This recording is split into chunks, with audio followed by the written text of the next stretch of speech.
Você Bonita já está de volta com um assunto que eu tenho certeza que muita gente vai ficar aí com a anteninha ligada, né? Pode ligar todo mundo aí a parabólica. Por quê?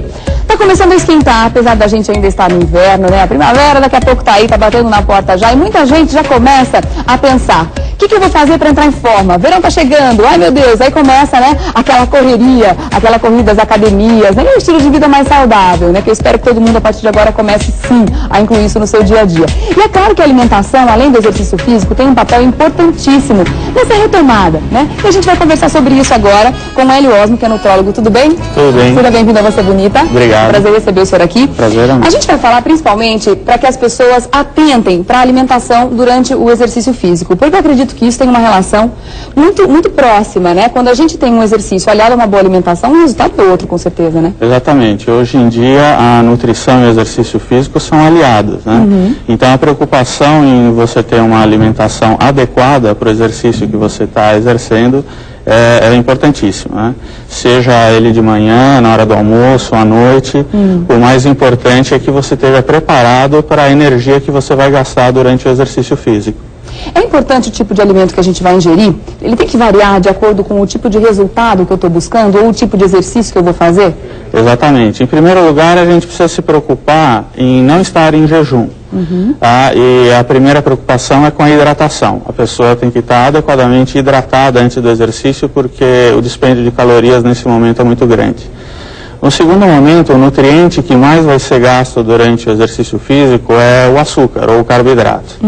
Então, dependendo se o exercício vai ser um exercício intenso, a pessoa deve se preocupar em se alimentar com carboidratos de fácil absorção, ou açúcar simples, ou sucos com açúcar, de preferência o suco de laranja, que é um suco completo, né? Ele tem tanto a parte da hidratação como a parte das calorias e carboidratos necessários para um exercício de 1 hora e meia. E também ele tem minerais e sódio, potássio bastante para dar cobertura para esse período. Então essa história de que precisa cortar o carboidrato, quem está querendo fazer uma dieta aliada a exercício físico, é mito, não é uma verdade. Ou existem carboidratos que devem ser cortados, como por exemplo massas feitas com farinha branca, esse tipo de carboidrato? Não, inclusive esse tipo de carboidrato ele é recomendado para atletas que praticam um esporte que vai durar mais de 2 horas ou até mais, como um jogo de tênis, um jogo de futebol, uma corrida de longa distância. Que é justamente que vai dar mais energia para esse atleta. Exatamente. Como esse carboidrato ele é absorvido de forma mais lenta, e ele consegue segurar a pessoa por mais tempo, né? E a pessoa vai consumir o glicogênio, né, que é a parte do carboidrato que fica armazenada nos músculos, de maneira mais retardada. Então ele tem um planejamento melhor. Agora, para as pessoas que, por exemplo, praticam natação, ou uma corrida de 100 metros, ou um tipo de um exercício físico intenso, um suco de laranja, ou uma banana, é mais adequado para esse tipo de exercício. Ou então, numa maratona, se a pessoa puder ter aqueles géis que tem carboidrato concentrado, a cada meia hora ele tomar de maneira que ele consegue dar uma boa cobertura. Então, dependendo do tipo de atividade que a pessoa vai desenvolver, seja ela aeróbica ou anaeróbica, precisa de um alimento específico para dar mais energia ou para... Exatamente, sempre se concentrando que o primeiro nutriente a ser consumido é o carboidrato. Se a pessoa está planejando perder peso, não é nesse momento em que ele vai perder peso. Tá? Ele vai perder calorias, mas ele precisa tomar cuidado porque naquele momento ele vai ter um gasto de energia muito grande, um gasto de carboidratos muito grande. Então corre o risco da pessoa não se sentir bem. É verdade que quem está querendo ganhar massa muscular precisa ingerir mais proteínas? As proteínas ingeridas na alimentação normal já são suficientes. A proteína é um tipo de nutriente que ele não se estoca no organismo. Tá? Os músculos, eles retêm mais proteína quando eles são muito utilizados, né? Quando existe a hipertrofia do músculo. A proteína que vem da alimentação já é suficiente. O resto de proteína, que viria mais, ela seria eliminada. Então tem que tomar cuidado porque esses suplementos de proteína, eles sobrecarregam o rim. Então a pessoa, depois de um tempo de uso constante, pode começar a ter problemas renais. Agora, e a ingestão de lipídios, ela deve ser evitada por quem está querendo eliminar a gordura corporal?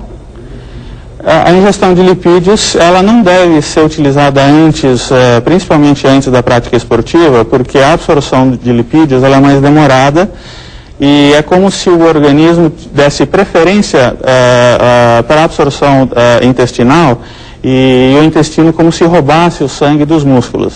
E a pessoa vai ter um desempenho pior por causa disso durante a prática esportiva.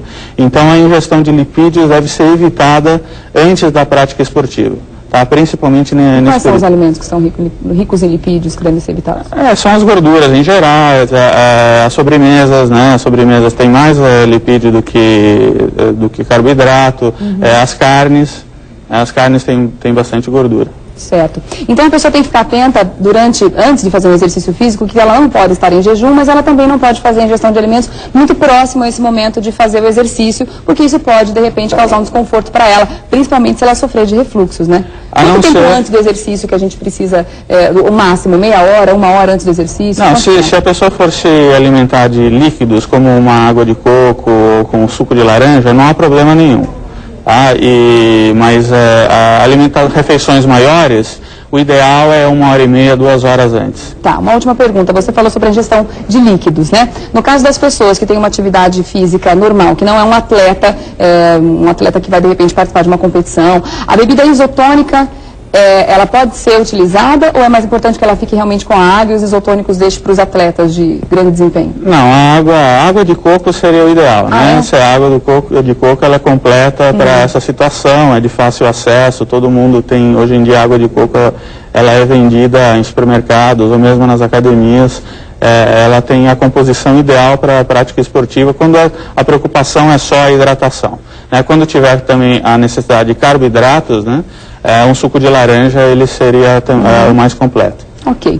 Hélio, muito obrigada pela sua presença aqui. Eu vou encerrar o nosso papo porque eu continuo do lado de lá complementando esse assunto. A gente já vai falar como. Obrigada, viu? Até uma próxima entrevista, um próximo contato aqui. Agora eu quero falar com você também, continuando esse assunto, existe uma diferença muito grande do horário em que a gente resolve fazer uma atividade física, né? Além da alimentação que a gente tem que estar muito atenta, existe também uma coisa que o corpo diz pra você. Eu prefiro fazer exercício de manhã, ou eu prefiro fazer à tarde, ou eu prefiro fazer à noite, ou não, eu tenho que fazer naquele momento que eu tenho um tempinho sobrando. Para falar sobre isso, eu estou recebendo aqui o Giva. Tudo bom, Giva? Tudo bem, cuidado. Que é personal, tudo bom? Ótimo. Ótimo, graças a Deus. Existe uma diferença de resultado para quem escolhe fazer o exercício na parte da manhã, na parte da tarde ou à noite? Ou isso não tem nada a ver, cada um tem que respeitar o seu relógio biológico? Bom, no fator resultado, não existe uma diferença significativa. É como se fosse um carro. Se nós colocamos um combustível, gasolina no carro, enche o tanque, ele vai andar a mesma quilometragem, independente de se for de manhã, tarde ou à noite. O que pode interferir, nesse caso, é o relógio biológico de cada um, pois algumas pessoas têm mais facilidade, estão mais preparadas para realizar atividade física de manhã e outras, ao contrário disso, à noite. Isso por mudanças do relógio biológico. Tá. Então quer dizer que não tem diferença nenhuma no resultado, e sim cada um aprender a respeitar o seu tempo, né? E existe também uma diferença entre as pessoas que gostam de fazer exercício pela manhã porque o exercício desperta, ao contrário de outras que já sentem um relaxamento. Então nesse caso seria melhor que essas pessoas fizessem à noite. Exatamente. Algumas pessoas consideradas matutinas têm facilidades em realizar o exercício de manhã, porque essas pessoas, quando elas realizam atividade física, principalmente atividade combinada, onde temos o exercício de força e o trabalho aeróbico, elas ficam praticamente ligadas no 220. Então, esse perfil de pessoa não é interessante realizar atividade física à noite, porque, sem dúvida, vai ter dificuldades para dormir, vai ter um sono com deficiência, e isso vai atrapalhar no dia a dia dela. Outras pessoas, alguns casos, após realizar atividade física, principalmente por causa do efeito hipotensivo, que é uma queda da pressão logo após a atividade, principalmente quando tem aí uma evidência positiva do trabalho aeróbico, elas ficam um pouco mais lentas. Então, algumas pessoas como essas, elas têm dificuldade em fazer atividade de manhã e dar continuidade às suas tarefas diárias. Tá. Inclusive, a gente está recebendo aqui também a Ellen. Tudo bom, Ellen? Está aqui com a gente durante a entrevista para mostrar também, junto com o Giva, é claro, uma sequência de exercícios. Esses exercícios que você vai mostrar agora podem ser feitos em casa também? Pode ser feitos, com certeza. Aqui a gente preparou um formato de exercícios para as pessoas que têm pouco tempo. Então vamos, no caso, focar nas pessoas que têm meia horinha para treinar, ou seja de manhã, ou seja no horário de almoço. Então é um formato bem rápido, um exercício dinâmico, que ela pode fazer com auxílio de alguns acessórios apenas e ter os resultados positivos no que diz respeito à atividade física. É o chamado de afundo, onde, né, o indivíduo vai colocar uma perna à frente e fazer a flexão dos dois joelhos, levando o tronco para frente e subindo. Esse, para quem está iniciando, pode ser feito sem peso, mas se eu quiser uma carga extra, eu posso... Ele praticamente é sem peso, mas você pode realizar ele segurando alguns halteres, ok? Para pessoas que tiverem mais dificuldade, porque é um exercício de uma complexidade razoável, é interessante fazer ele com apoio, pode segurar um bastão para fazer esse exercício, pode apoiar na parede, exatamente. Certo. Então é um exercício bem interessante. É interessante para quem está começando. Para uma pessoa que está iniciando atividade física, vamos pensar no iniciante, o que é importante nesse momento é passar por um período de adaptação neuromotora. Pode fazer, velho, assim o pessoal de casa vai entender. O seu corpo vai aprender a realizar a atividade. Então, a atividade física ela tem uma característica muito subjetiva. Você acha uma coisa e o teu corpo responde outra. Então, é interessante pensar que nós vamos errem para menos, tá certo? Porque não se empolguem em querer levantar mais peso do que pode. Claro. E pensando nisso, uma série de 15 repetições está de bom tamanho para iniciar a atividade, tá certo? E nesse caso desse afundo que você acabou de passar, a pessoa tem que prestar atenção também na posição que ela está, com o pé atrás, na posição de estar em 90 graus, por exemplo, com o joelho, isso tudo também vai dizer se a pessoa vai ter um problema depois do exercício ou não, né? Naturalmente, esse formato que nós estamos apresentando aqui hoje é considerando que a pessoa não tem restrição nenhuma, tá certo?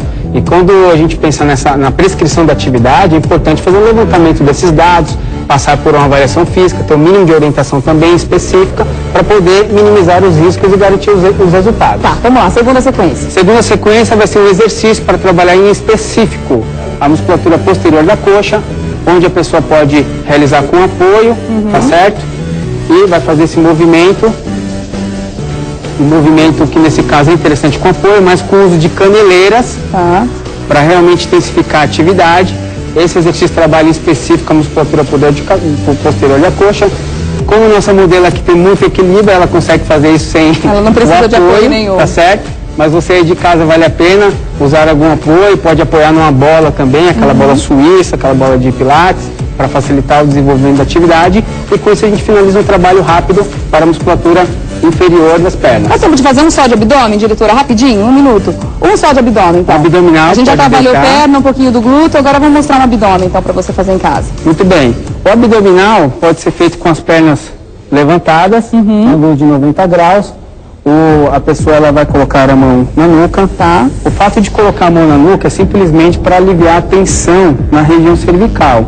Então, quando se realiza a atividade, tem que estar antenado para não fazer movimento só do pescoço, que é o que a gente chama o pescoabdominal, que algumas pessoas fazem. Pode fazer, Ellen, vai lá. Subir o tronco. Tá com preguiça de segunda-feira, hein, Ellen? Sobe o tronco, deixa o abdômen contraído, é importante focar bem no exercício. Na hora que estiver realizando a atividade, vale a pena imaginar aquele músculo trabalhando para a gente potencializar o recrutamento das fibras musculares. Agora, o fato de levantar as pernas também dificulta um pouco o exercício, né? Se a pessoa não está acostumada, ela pode fazer com os pés apoiados no chão? Sem dúvida. O fato de fazer com as pernas levantadas é um exercício um pouco mais intenso. Para quem sofre de algum tipo de dor lombar, como a boa parte das pessoas, vai ter um resultado bem positivo, porque a coluna está devidamente protegida no chão. Muito bom. Ellen Mendes da Silva, muito obrigada. Pode continuar fazendo seu exercício aí, porque na segunda-feira a gente precisa, né, gente? Afinal de contas, final de semana passou e com certeza muita gente acabou abusando. Givanildo Holanda Matias, fisiologista e personal trainer, obrigada, Giva. Até uma próxima, viu? Até. Ótima semana para vocês.